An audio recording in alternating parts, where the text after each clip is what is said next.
специальной коррекционной школы-интернат номер 34 участвует в развитии инклюзивного спорта в Якутии и популяризации настольных спортивных игр для людей с инвалидностью. Для детей эти игры не просто забава. Ученики принимают участие в мероприятиях и стремятся к спортивным достижениям. На днях в школе прошел парафестиваль в рамках социального проекта «Спорт без границ». Ребята давно ждали мероприятия, чтобы собраться вместе и побороться за победу.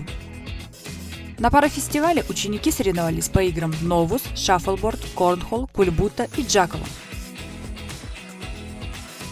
Среди участников были дети и их родители.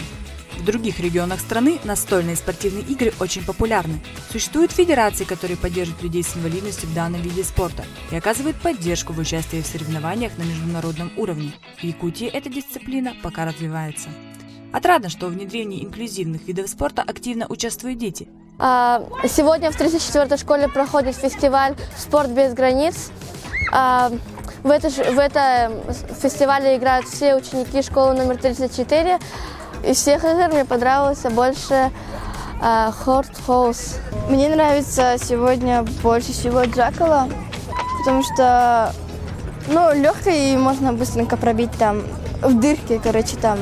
Если в 4 там дырку пробить, то уже балл считается. Мне понравилось кидать мешки. Вот.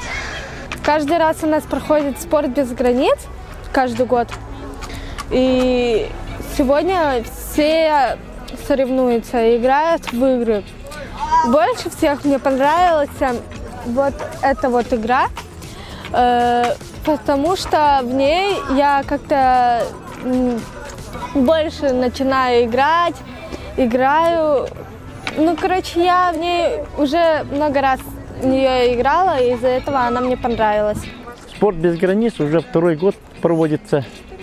Мы с фондом «Караскал» тесно сотрудничество, и у нас призы сегодняшнего соревнования парафестиваля представлены все призы фондом «Караскала». У нас собралось очень много людей, родители, дети, учителя участвовали. Сегодня у нас праздник удался, день параспорта внутри школьного парафестиваля. Мы видели, как ребята с интересом играли на парафестивале. Благодаря им, педагогам и неравнодушным людям в Якутии появится что-то новое. Спорт, доступный для всех, и инклюзивное образование.